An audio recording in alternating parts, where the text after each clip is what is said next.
In this video, I'm going to teach you how to create thousands of sentences in Tongan by learning this one simple sentence. That sentence is, did you eat? Did you eat? How do you say it? Na'ake kai? Na'ake kai?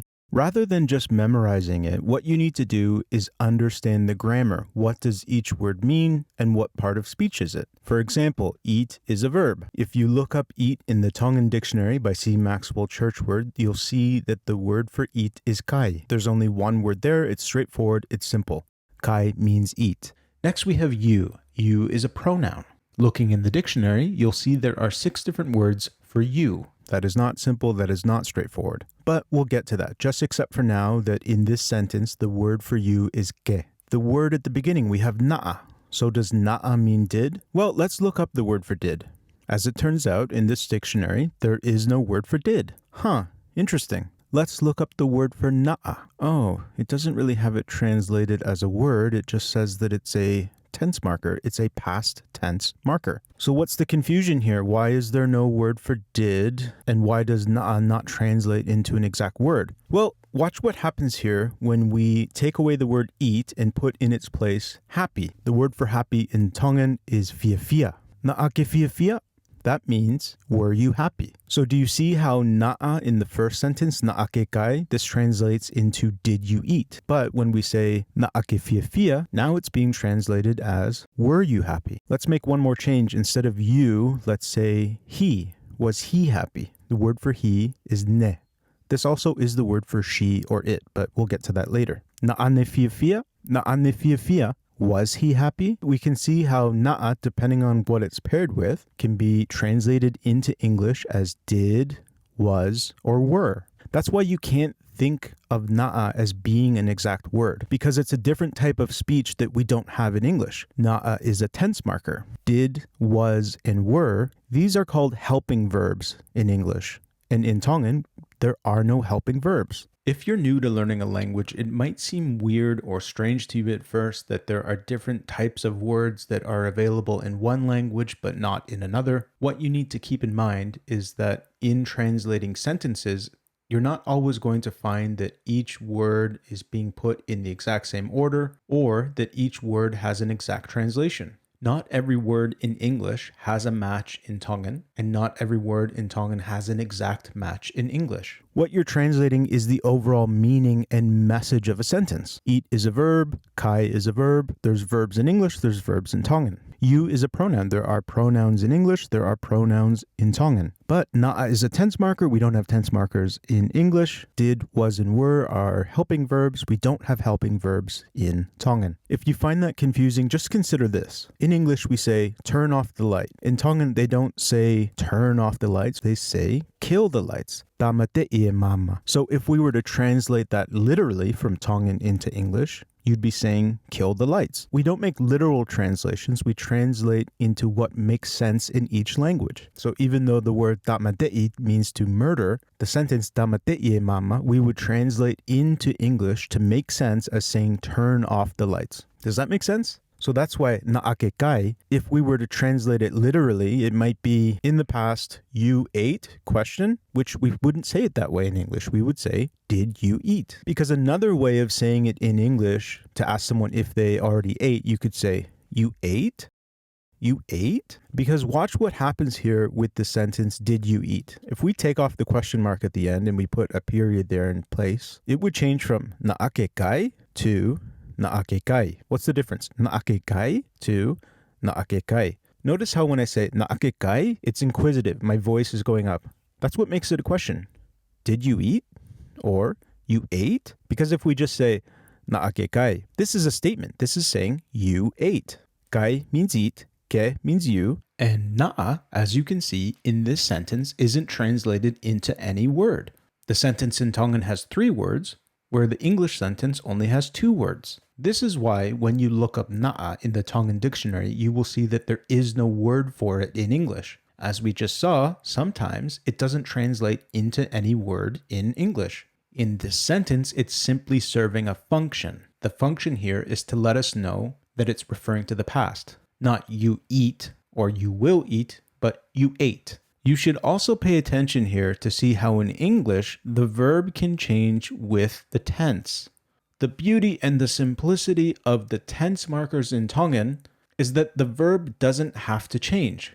Kai is always kai, whether it's in the past, perfect, present, or future. It's the tense marker that lets us know right from the beginning what the tense is. So let's crack on with na'a. Na'a ke fia? Na'a ke fia? Question versus statement. Na'a ke fia? You were happy.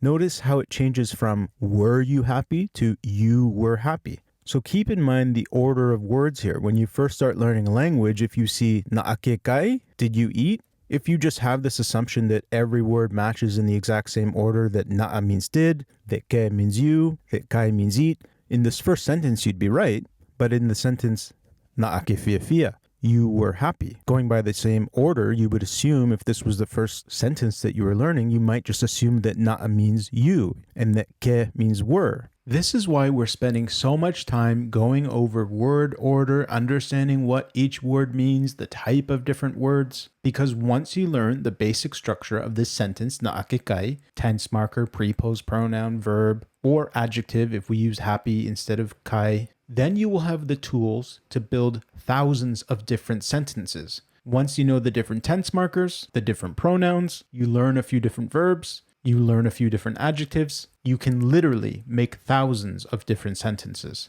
So we've spent quite a bit of time looking at na'a. I think you're ready to use a new tense marker. But before we move on, just one little thing here. You might be thinking that you haven't had enough practice with na'a. This lesson is all about teaching you how the tense markers work, what each thing is, how it all works. If you want practice, check out my workbook. There's a link in the description, buymeacoffee.com/Faka-Tonga. There's a breakdown of the tense markers, the pronouns. There's a list of verbs, there's a list of adjectives, and there are over 150 different sentences for you to translate. The videos I put on this channel are completely ad-free, so if you want to support the channel and the work that I do, then please consider buying a book, support the work that I do, and support your own language learning. Anyways, let's get back to the lesson. The present tense marker is oku. Oku ke kai? This means, are you eating? Or with the flat, non-inquisitive tone, oku ke kai, oku ke kai, you are eating. See how in English it switches? Are you eating? Question, you are eating. Oku ke fia? Are you happy? Oku ke fia? You are happy. Oku ne fia? Is he happy? Oku ne fia? He is happy. Hopefully you're picking up on something here before I even have to say it. We went over ad nauseum how you can't think of na'a as being translated into did, was, or were because it depends on if it's paired with a verb or an adjective and what pronoun it's paired with. We have the exact same situation with oku. Don't think of oku meaning is or are because those are helping verbs. Other present tense helping verbs are am, is, are, has, have, do, does. So with oku, when we're translating the overall message or meaning of a sentence from Tongan into English, we know that oku isn't necessarily an exact match for any one of these words, but depending on what verb, what pronoun, whether it's a statement or whether it's a question, that is what will determine if it's am, is, are, has, have, do, or does. If you find that confusing, let's just go over some examples here. Keeping in mind, I'll be introducing some new pronouns. Don't worry at this point of trying to remember or learn what these pronouns are because we will be covering them later in the video. Oku o fia, I am happy. Oku ne fia, he is happy. Oku na fia, they are happy. Do you see? We have I am happy, he is happy, they are happy. So oku, when it's translated into English with the overall message or meaning of a sentence, can be am, is, or are, depending on the pronoun, the preposed pronoun that it's paired with. Let's have a look at do and does. Instead of just saying oku ke kai, let's put on a food after kai. For example, fish. The word for fish is ika. We can just put it immediately after the verb eat. Kaika means eat fish. Oku ke kaika? Do you eat fish?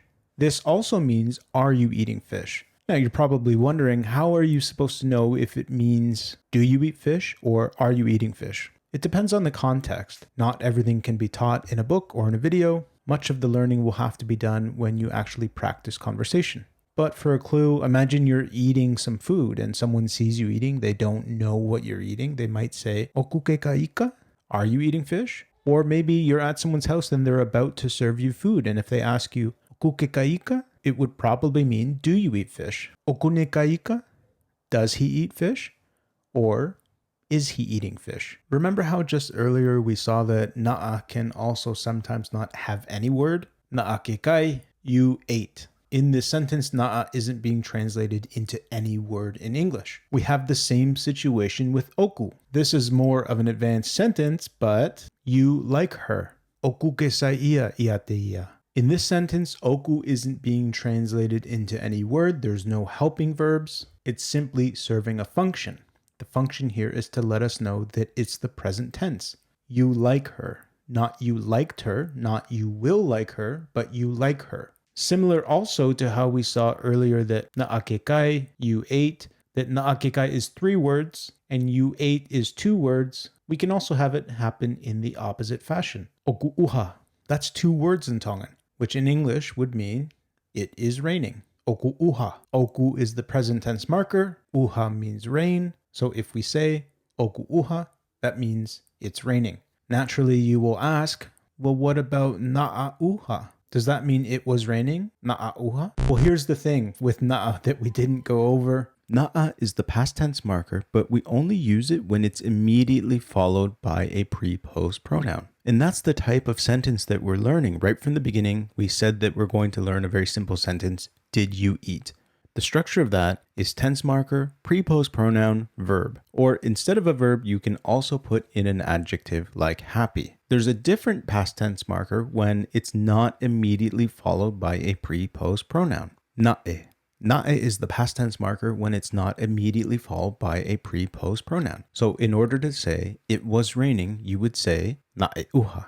Why? Because there's no preposed pronoun in there. But we're not going to focus on that right now. I'm just letting you know right from the beginning, because what you don't want is to come away out of this lesson thinking that na'a is the one and only past tense marker and that it works in all situations. Let's move on to our future tense markers.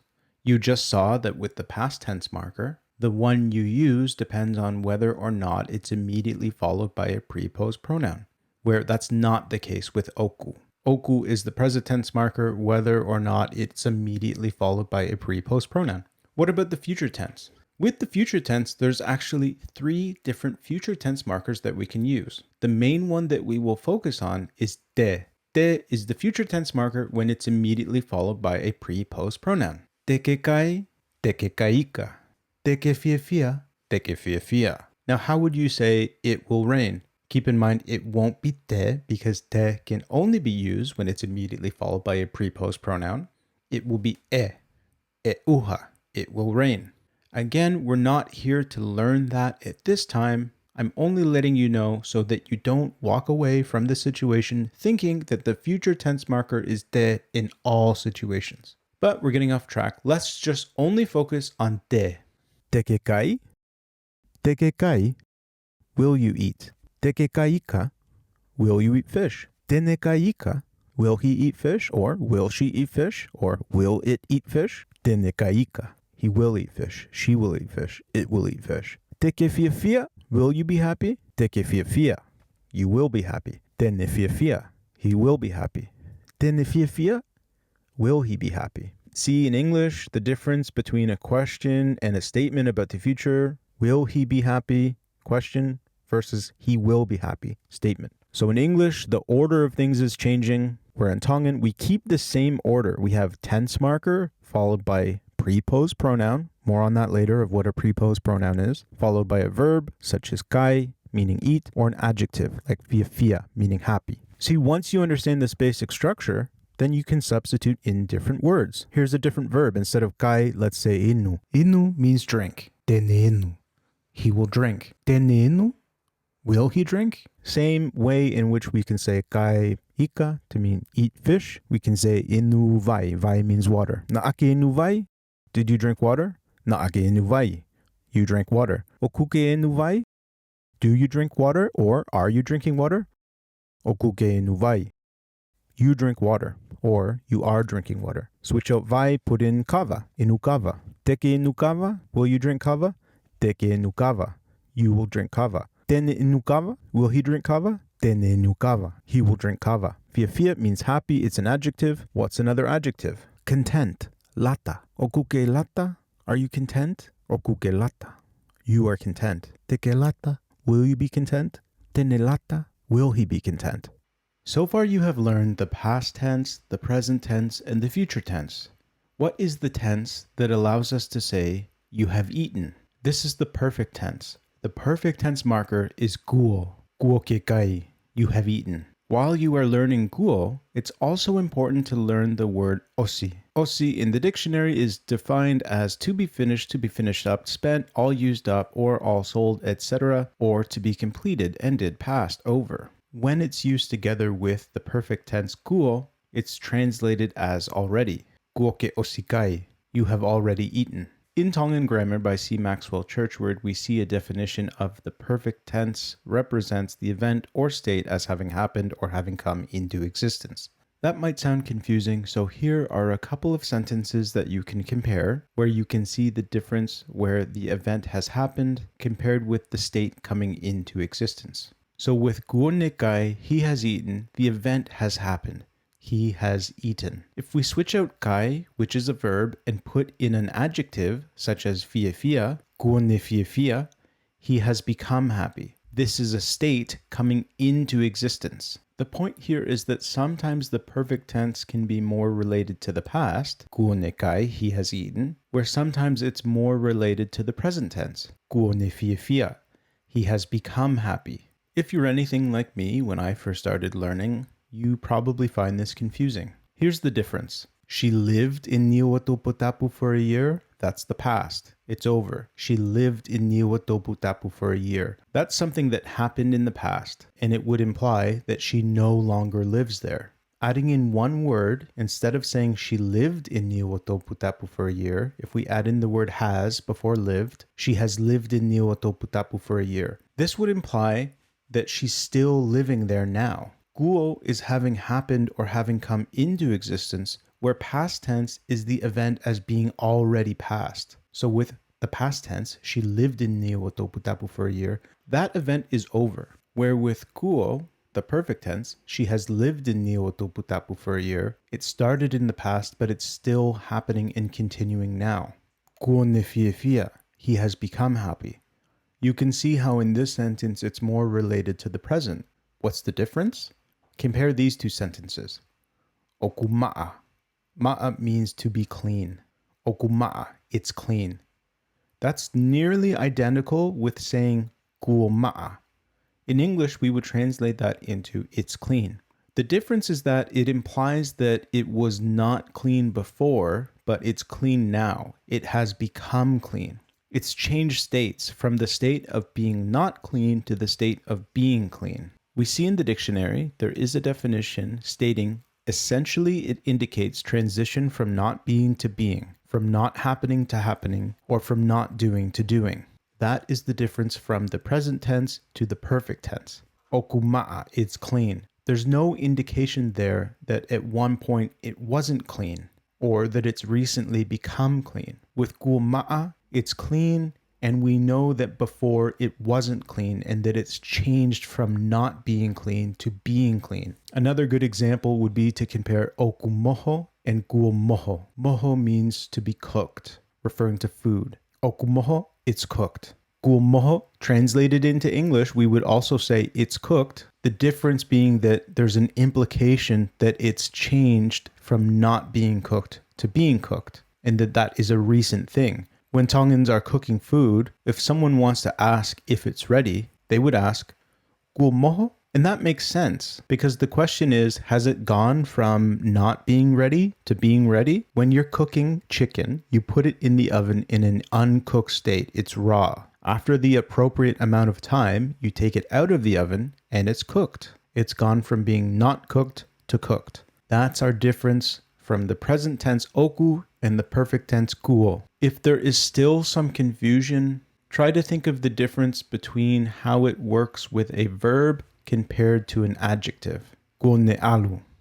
Alu means go, so guo ne alu, he has gone. Compared with Guo ne lata. So lata is an adjective. He has become content. Kata is to laugh. That's a verb. Guo ne kata. He has laughed. Faka-ofa ofa means beautiful. Guo ne faka-ofa ofa. He has become beautiful. Lea means to speak. It's a verb. Guo ne lea. He has spoken. Sai means good or well. Guo ne sai. He has become well. We saw earlier how there's oku uha. It's raining. Na e uha. It was raining. So what would guo uha be? Because we see that sometimes guo is closer to the present tense. Sometimes it's closer to the past tense. So what would guo uha mean? Guo uha would mean it has rained. Do you see the difference between it was raining in the past? That's the past tense. Na e uha, it was raining. Guo uha, it has rained. There's more of a connotation of it being something that's just recently happened. Well, I think that's enough. Hopefully by now you understand guo and how it works. If not, let me know. I'll have to do further videos on it. But for now, let's just finish off guo by showing a few sample sentences and then we'll move on. Guo ke kai, you have eaten. Guo ke osikai, you have already eaten. Guo ke kai, have you eaten? Guo ke osikai, have you already eaten? Guo ne fiafia, he has become happy. Guo ne osifiafia, he is already happy. You might question here, why is it he is already happy? Isn't is a present tense marker? But remember, it's a matter of translating from Tongan into the way in which we say it in English. So technically, if we translate it word for word, he has become already happy, but it just doesn't sound right in English. So in English, we say, he is already happy. Guo ne osifiafia. Guo ke inu vai? Have you drank water? Guo ke osi inu vai? Have you already drank water? Now that we've learned our different types of tense markers and how they are used, let's learn the rest of our pronouns. Because so far we've only learned ke and ne. As we said at the beginning of the video, there are 6 different words for you, and ke is just one of them. So why are there 6 different words for you, and what are they? We have ke, koe, mo, kimoa, mo, and kimotolu. Ke, mo, and mo are preposed. Koe, kimoa, kimotolu are postposed. Pre means before, post means after. Preposed pronouns are used before verbs like eat or before adjectives like happy. Let's use some English examples so you're more familiar. I is preposed, me is postposed. She is preposed, her is postposed. I like her, she likes me. We don't say me likes she, her likes I. I is used when it's placed before the verb here being like. I like her. Her is being used after the verb instead of she. In the second sentence, she likes me. She is preposed. It's being used before the verb likes. Me is postposed. It's being used after the verb likes. Let's substitute in the word you instead of I. You like her. She likes you. Hey, look at that. In English, you remains the same whether it's preposed or postposed. Or in other words, there isn't a different word for you for the preposed version versus the postposed version. In the Tongan language, there is a different word for you depending on if it's preposed or postposed. Your next question would be, well, why are there 3 different words for you that are preposed and then another 3 that are postposed? Well, ke and koe are singular. Mo and kimoa are dual. Mo and kimotolu are plural. What does that mean? A singular pronoun refers to one person. I is singular, it refers to just one person. She is singular, it refers to one girl or one woman. But if you wanted to refer to 2 girls or 2 women, you wouldn't say she, you would say they. So they is plural because it refers to 2 or more people, where she is singular because it refers to only one person. What is the plural version of I? We. Right? If I say I, I'm only referring to myself, which is one person. If I refer to myself and one other person, I would say we. In English, the pronoun you can be both singular and plural. In other words, there isn't a different separate word for you when it's singular and then a separate word for you when it's plural. They're both you. So in this sentence, you like her, she likes you. You assume that's being spoken to one person. But how would you change the sentence if you were making it plural? Well, her would become them, and she would become they. But what would happen to you? Well, in English, something we do, so if we're referring to, let's say, two people, to make it clear that you're speaking to two people or addressing two people, you might say, you two like them, or you both like them. They like you both. If you're addressing three or more people, you might say, you guys like them. They like you guys. Or, you all like them. They like you all. And then some people in English, depending on where you live, they combine you and all into y'all. Y'all like them. They like y'all. As you can see, there are a few different ways to change or add to the word you to make it clear in English if you're addressing one person, two people, or three or more people. Regardless of what you add on, or if you say y'all instead of you all, the pronoun itself is you, and it doesn't matter if it's singular or plural, preposed or postposed. In English, it's only one word,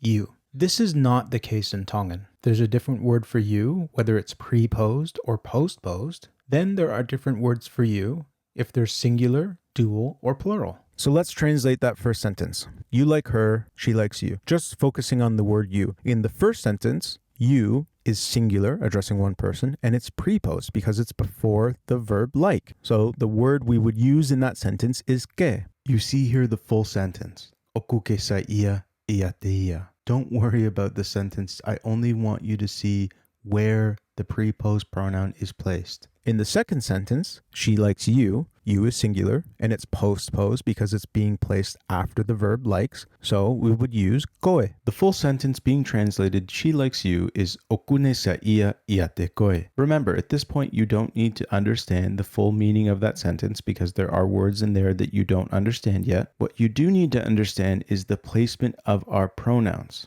In this one, okune sa ia ia te koe.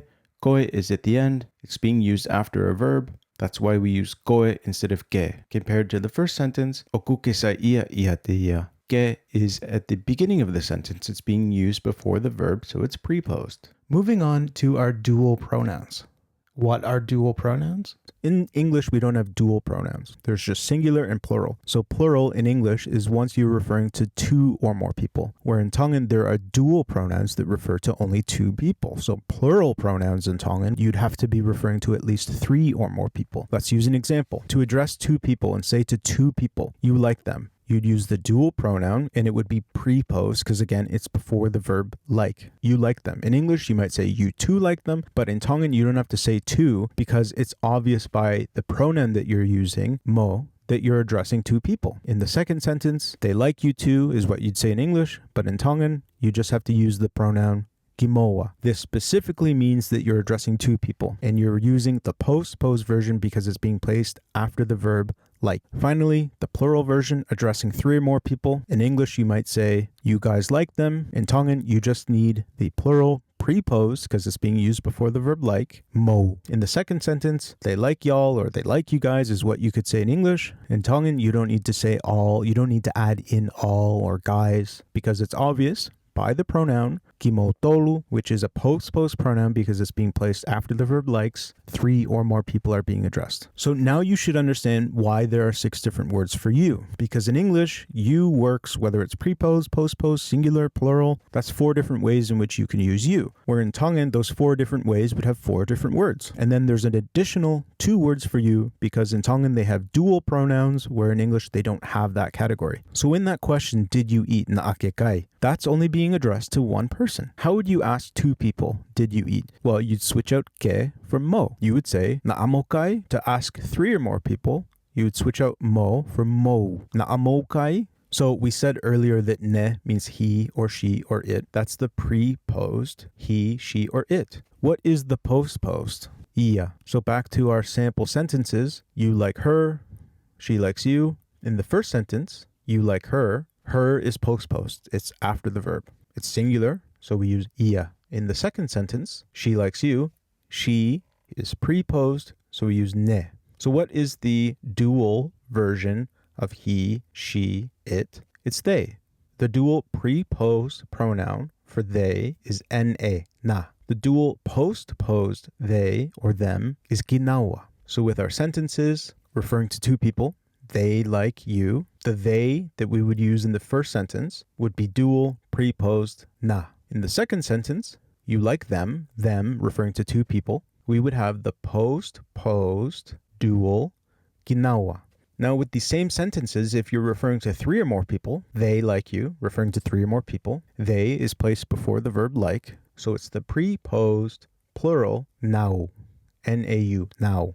The plural postposed them or they is kinautolu. Going back to our original question, did you eat? Now we can also substitute in the preposed pronouns that we just learned. Naanekai, did he eat? Did she eat? Did it eat? Naanakai, did they eat? That's dual, referring to 2 people. Naanaukai, did they eat? That's plural, referring to 3 or more people. Moving on, we're now going to learn our last table of pronouns. The singular I and me, the dual and plural versions of we and us. We saved this for last because it's a little bit more complicated. Starting with I. Unlike the rest of the preposed pronouns that we have learned, I changes depending on what tense marker it's paired with. The best way for you to learn is by seeing it in action. Naakufiefia. Naakufiefia. Guofiefia. Guofiefia. Okuofiefia. Okuofiefia. Teufiefia. Teufiefia. So as you can see, in each sentence, there is a different preposed pronoun for I. It's only guo and te that both have the same preposed pronoun. The way it's pronounced with guo, it kind of blends in together. It's pronounced guo and being guo, guofiefia. And then for the future tense, teufiefia. For the singular postposed, it doesn't change. It's consistent. It's always the same. It is how. Au, how. When we look at our sentences that we want to translate, I like her, she likes me. Starting with the first one, I like her, that's present tense. So it would be okuo, okuo sa ia, ia te ia. If we wanted to change it to the past, na aku sa ia, ia te ia. Perfect tense, kuo sa ia, ia te ia. Future tense, teu sa ia, ia te ia. With our second sentence, she likes me, remember the postposed pronoun is consistent, it doesn't change. It's always au, au. Okune sa ia, ia te au. Now we move on to we and us. This is also a little bit more complicated because there are different versions of we. There's the inclusive we and there's the exclusive we. Inclusive means that the person that you are speaking to is included when you're referencing we. For an example, if I'm talking to you, yes, you, the person listening, and I say, we are going to do this. We are learning Tongan together. I mean you and I. So you are included. It's inclusive. What would exclusive be? So same situation. If I'm talking to you and I'm telling you that me and my friend are going to Tonga next year, if I say, yeah, we're going next year, we are going to have a lot of fun. I'm not including you. I'm referring to myself and my friend. So you are not included, you are excluded. That is the exclusive we. Let's start by learning the exclusive. We have ma and kimawa. These are the dual, preposed, and postposed pronouns for we exclusive. Putting it into our sentences, we like her, she likes us. Okuma sa ia, ia te ia. So this is exclusive. How would this sentence work? This sentence would be spoken to someone that's not included as a part of the 2 that are being referenced because it's dual, ma, that only refers to 2 people. We, 2 of us, like her. If you imagine it as a situation, imagine that you and a friend, you're talking to your mother. Your mother says, why are you guys spending time with that girl? And you say to her, we like her. The we would not include your mother. The we would just be you and your friend. We like her. Now imagine your mother says back to you, well, does she like you guys? Does she like you too? If you wanted to say, she likes us. Okone sa ia, ia te kimawa. So that kimawa, that is exclusive. When you're saying us, you mean you and your friend. She likes us. You're saying that to your mother because your mother asked, well, does she like you too? So when you say she likes us, your mother's not included in the us. Very easy to do it with the plural instead of the dual. We have mau and kimautolu. We like her. So again, that we does not include the person being spoken to, your mother. The we is just referencing you and your 2 friends. So it's exclusive. It does not include the person being spoken to. In reverse order, your mother asks you back, well, does she like you guys? Does she like you all? Does she like y'all? For you to say back, she likes us. Oku ne sa ia te kimautolu. So that kimautolu is exclusive. It does not include the person being spoken to, your mother. It's just referring to the three of you and your two friends. At this point, you're very familiar with these sentences, and you'll know that it's extremely simple and easy to substitute in our different pronouns into the sentences. We like her, she likes us. Let's start with the dual ta and kitawa. You should be familiar by now that dual means two people only. We like her. So that we, being inclusive, dual, would mean you and I. If I'm talking to you and I say ta, oku ta sa ia te ia, I mean that you and I like her. Be aware that this is always from the perspective of the speaker and the person that the speaker is speaking to. So if you're walking down the road and you hear a conversation, there's two people there talking and they say, oku ta sa ia te ia. They're referring to themselves. You're not in the conversation. You just hear it as you're passing by. So when you hear two other people saying, oku ta sa ia te ia, that would mean that that person who's speaking and the person they are speaking to are the two in the we when they say we like her. This is simple, but I'm just stressing the point here because you might find that confusing if you always think of ta as being you and I, if you think that you are always the I. Got it?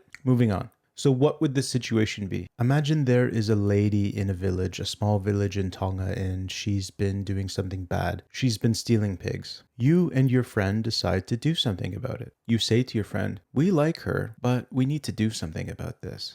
Just for that one part of the sentence, we like her. Oku ta sa ia te ia. So the inclusive dual preposed pronoun, ta, it means we. It's inclusive because it includes the person that you're speaking to. Unlike the previous situation when you're talking to your mother and you're saying we like her, where the mother is not included, in this situation you're talking to your friend and your friend is included. To do it for the plural version, imagine that same situation. This lady is stealing pigs.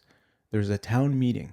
There's a representative from each family in the village there at the meeting. One person is speaking. They're addressing the whole group, the group as a whole. There's 25 people there.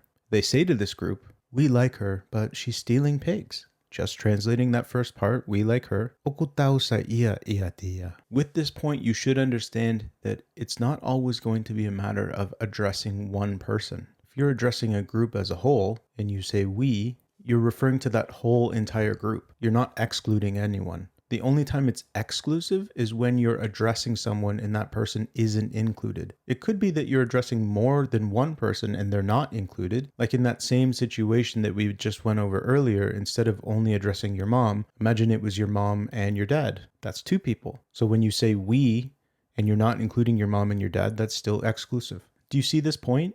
For exclusive, it doesn't include the person that's being spoken to, but you can address more than one person at a time. Back to the situation, one person is addressing the whole group and saying, we like her. Oku tau sa ia te ia. Someone in the crowd stands up and they say, yeah, we like her, but does she like us? She keeps stealing pigs. How can she like us if she keeps stealing pigs? If she liked us, she wouldn't be stealing pigs. Just for that one part of the sentence, does she like us? The us is postposed, it's plural, it's inclusive, it's kitautolu. Why is it inclusive? Because the person is referring to the entire group, the whole village. She likes us. When this person is addressing the entire group, they're not excluding anyone that's being addressed.